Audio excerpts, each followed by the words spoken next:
friends. Welcome to Flosstube and Variety Show number 88.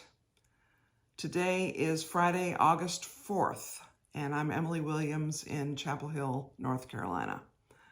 So it's kind of gray today. We do need rain around here. At least so people say. I think it's more that people's individual gardens need rain because we've had some rain in the past, within the past 10 days, but it looks like it's going to rain today, and I frankly would welcome some rain. I love a good thunderstorm. I really do. The last time there was a thunderstorm that I'm aware of, I was really not very aware of it because it was in the middle of the night and I just vaguely woke up for it. So this is the second time I've started recording this video. Therefore, I really should have put all my stuff back, but the table was wobbly, and that meant that every time I touched anything, the camera wobbled a lot. Now, you may say, Emily, the camera wobbles every week. Yeah, that's possible, but I think it was worse today. So I decided that instead of apologizing every 5 seconds for the table, I would just start over. Okay, Flosstube means cross stitch and Variety Show means something else. So we'll see what that turns out to be. I'll start with showing you some cross stitch. Winter Rose Manor by Brenda Gervais. This is, all right, I'm gonna take there's no thread on that, right? I'm taking this needle minder off. It's interesting, when I put things away, put things back together after making a video, one of the most challenging things is getting the needle minders back with the right projects. So this, and what I worked on, this is how far I am. What I worked on was these windows. And I put the curtains in all of them, and I filled in the background on, I think, all but 2 of them. 3, I guess. 3.5, so never mind. So that was interesting, and then I'm gonna have a lot of fill-in to do, which will be good for times when I can't pay a lot of attention.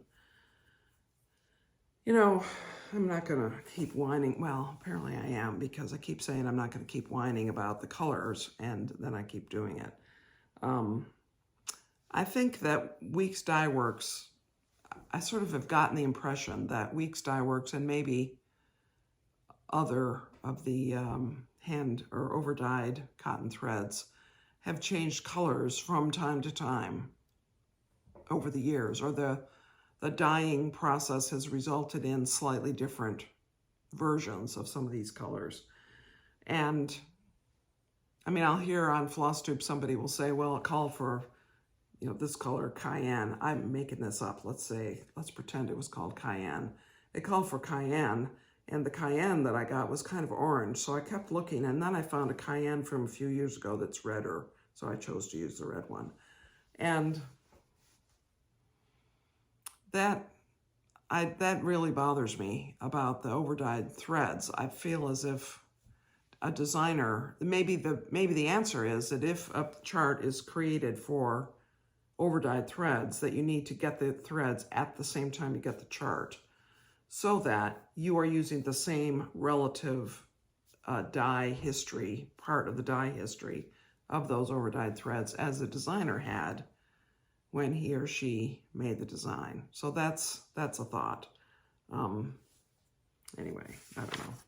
This is, next I'll show you Sampler 193, that catchy name, by 2x2 Stitch Art, and it's quite understandable why some of these pieces have names like Sampler 193, because there's quite a bit of material on this Etsy shop. This is one of the Ukrainian designers I discovered back about a year ago when I decided that buying cross-stitch patterns from Ukrainian designers was a way to help individual people in Ukraine, given the situation that they are continuing to be in. This is how far I am.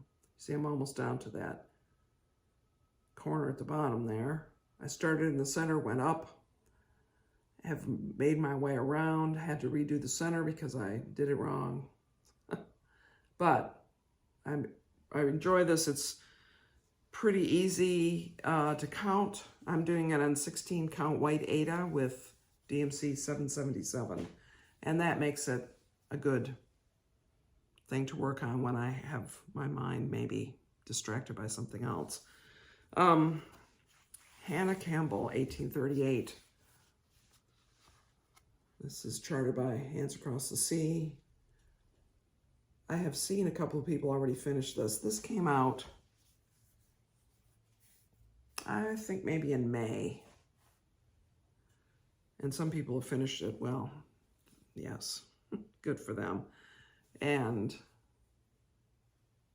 I've started it. I'm using this called for Soie d'Argent threads. And this is 36 count ballet slippers by Fox and Rabbit. And I really enjoy working on this. Did I say I'm using the Soie d'Argent? And when I get to the over 1, I'll use 103. It's fun to do. It's, you know, different, and it takes some attention because her Hannah Campbell's stitching was not exactly perfect. In fact, does it say her age in here?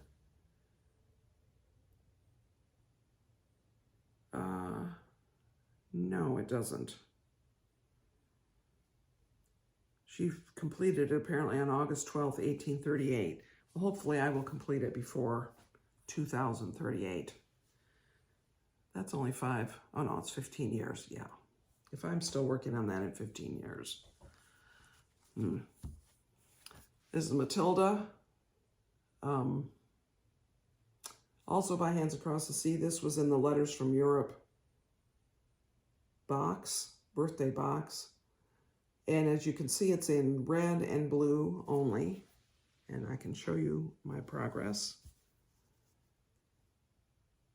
So I finished the border and it met at the bottom. I thought, I was pretty sure it would. And I started the cartouche in the middle. And I did this because I'm concerned, as you may remember, about my red thread. This is what I have left of this spool of Soie 103 that I, sorry, my notes have gone away. Not that I ever refer to them, you'll notice. It's sort of a security blanket. If the notes are open, then maybe I'll think of it. So this was a whole spool. This was not partial. This is color number 779. I think this one was one of the ones that came in the birthday box also. This is a beautiful color. I have another spool of Soie 103 that I did Eliza Stringer, age 6 in, and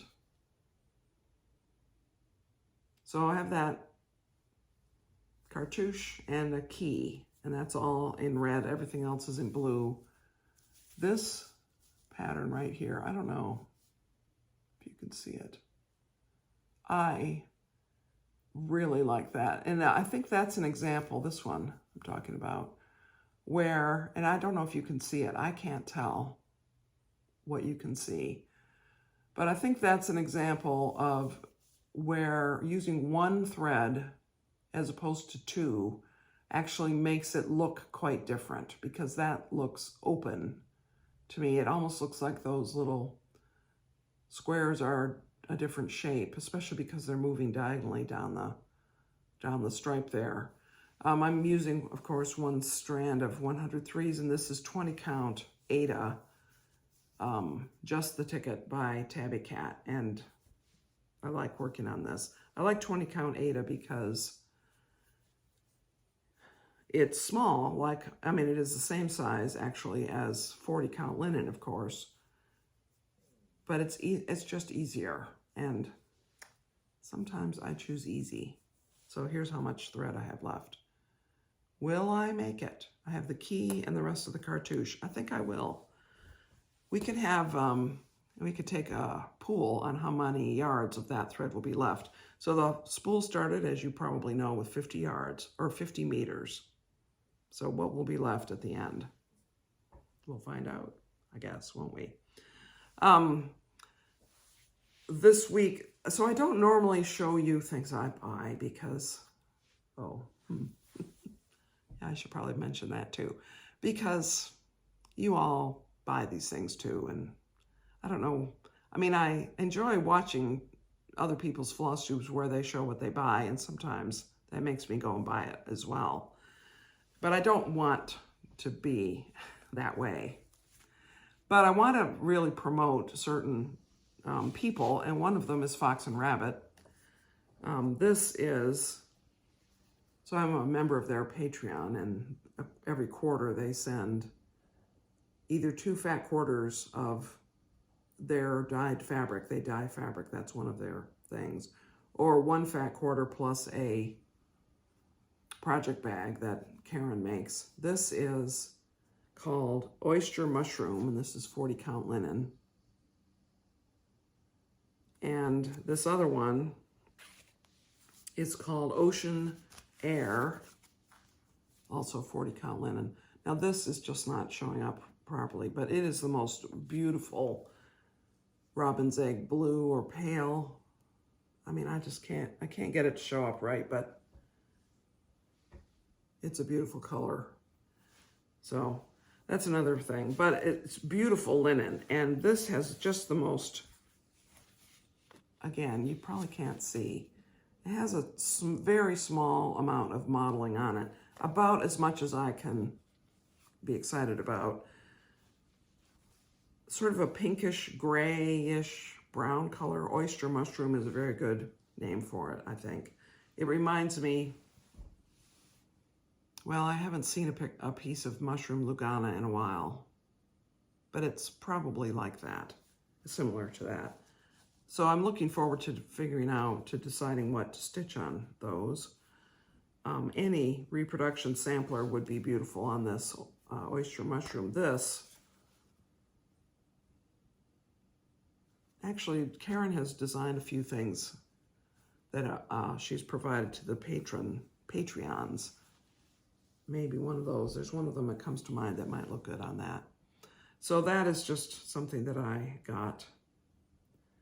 One other cross-stitch thing. And speaking of plans for cross-stitch, I'm just going to lean over here for a moment to get this stuff. One thing is, this is the first weekend in August, and so I will be working on Mighty Acorn.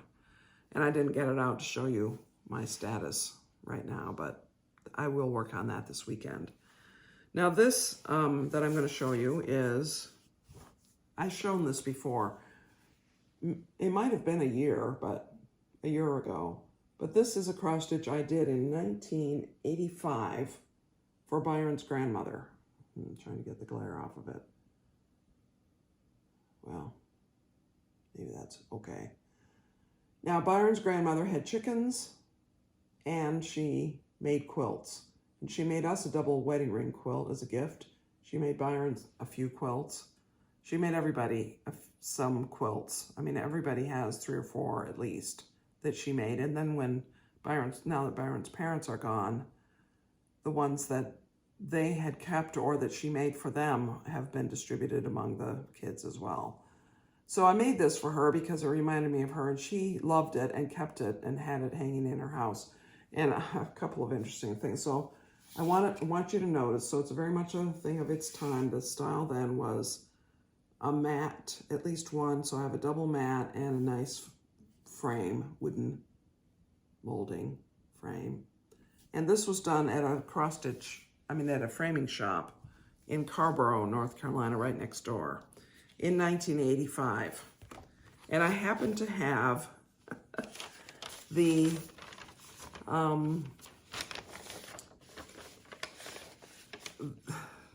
I happen to know what it cost.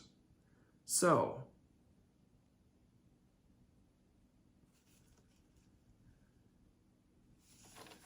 It's just amazing. So this was, it said I must have it by the 19th. I think that probably was Christmas.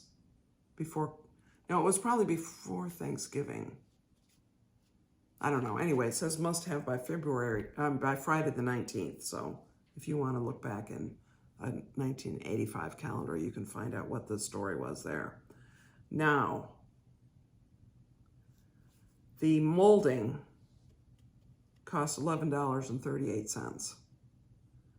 The 2 pieces of mat with their dimensions cost $2.40. I mean, to stretch it was $3.60. And then there was tax. Oh no, glass, a tiny bit of tax. $19.99. $19.99 to have this framed. Nicely done. I mean, it's gotten a little beaten up, but that's from post. Yeah, things are so different now, aren't they? But I have here's the chart for this. I kept the chart because there were other things in here that I thought I wanted to do. But it's called Barnyard Quilts, and it's by Country Cross Stitch. And the other things in here, so the geese with the quilts, and then we have these 2 chicken patterns and a chicken eating a watermelon. And I am going to, I think, stitch one of these chickens, probably the hen, or possibly the rooster, or maybe both. Well, probably not both, because let's be realistic, for my daughter-in-law for Christmas. And I'm imagining that she doesn't watch these videos. I think she doesn't. So I've been thinking this for quite a while, and then I finally decided, you know, Emily, you won't do it if you don't get the pattern out. And while you're getting the pattern out, you might as well bring down the picture off the wall and show it. So that's what you're getting today. Will I start this before my next video? Maybe. Maybe not. Okay, well, that is all I wanted to talk about with regard to cross stitch, I believe. Yes. So, variety show. When we learned that we were expecting a little boy, baby. See, Scott is about to be 29. So 30 years ago-ish, I said, well, now that we're going to have a little boy, we need a dog. And Byron, my husband, said, now that we're going to have a little boy, we need a Nintendo. And we got the Nintendo, and we never got the dog, which turns out to be fine because a Nintendo doesn't need to be walked or fed or taken to the vet. And so we got we borrowed a Super Nintendo from Anne, and then we bought the first one we bought was Nintendo 64. And then after that, we bought a few Game Boys of different sorts. And then we had a Nintendo GameCube. And then we had a Wii was next. We had that. And we don't have a Wii right now, but we do have a GameCube and at least one handheld Nintendo DS Super or something. And now we have a Nintendo Switch, which is the latest model, and it's not new. And the Nintendo Switch has been out for several years, but it's still a great system. And one of the reasons that we chose Nintendo, part of it was because we borrowed the Super Nintendo from Anne, but it has games that are very family friendly, and it doesn't tend to go in for games that are a lot of violence and reality. Now, of course, the graphics on all games have gotten so much better in the past 30 years, or even 25 years, but there's a lot of great franchises in the Nintendo world that are very family friendly and quite good and fun and cartoonish. And Mario is the most famous, probably. All the Mario, Super Mario, different ones, and I have some of them for the, so I am the person who's the biggest Nintendo user here in the house. It used to be we all played. Scott was avid. It used to be that taking away electronic privileges was a huge incentive for him to have good behavior. If he did not behave well, we would take away, he would lose his electronic privileges, and that was very motivating for him to not lose it. And that meant his computer as well, where he played some other games. But Nintendo was the big thing. Back in those days, the GameCube was a thing, and he just could not tell me how to play the game. So if I were playing a game he'd already played through that level, he would say, Mom, you have to go to the right. Mom, look under that rock. Mom. And I would say, Scott, I want to discover it. Don't tell me. And he could not keep himself. He would, on his way out of the room, he would be telling me how to do it. So finally, we got a second GameCube and said, you play in your room, I'm playing down here, because that way he wouldn't have to tell me how to do it. And also some games, I would say, now I'm going to play this for 1 week, and you're not going to play it. You can watch me, but you're not going to play it until I've played it for a week. And then after a week, then you can also play it. Because, of course, he was a child, so he had more time to play the games. And he was really good at it, so he would get farther faster. And if I had a week's head start, I had a chance of playing some of these things before he had played them enough that I would be able to figure it out myself, and which is the whole fun about these games. Now, studies have been done about whether video games of this sort actually are any good for anybody. And interestingly, the game that has been demonstrated by studies to be good for older people in terms of retaining their memory and helping their intellectual powers stay with them is Mario Kart. And we play that. Mainly we play it when Scott and Natasha comes, and of course Scott wins. And Natasha comes in second, almost always.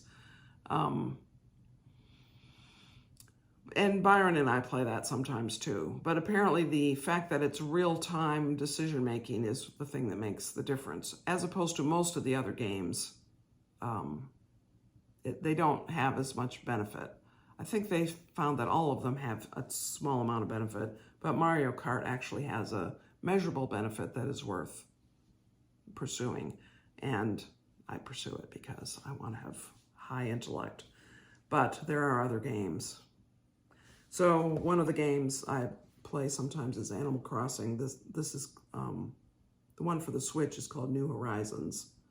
And, you know, it's a collect pairs and sell them and trade them and build your house and decorate it and find stuff and visit other people's islands and fish in the sea and in the rivers and harvest wildflowers. And I mean, it's what some people call an endless strategy game. Yes, there's strategy to it, but your goals, you decide for yourself what your goals are going to be. Is your goal to find all of the skeleton pieces of all of the dinosaur fossils? Is your goal to have a complete catalog of all the fish available in the ocean and in the rivers? Is your goal to have an insect catalog of all the insects you've caught? Is your goal to have a lot of friendly interactions with real people in your island, or to visit other people's islands, have all the fruit trees, have a beautifully laid out pattern?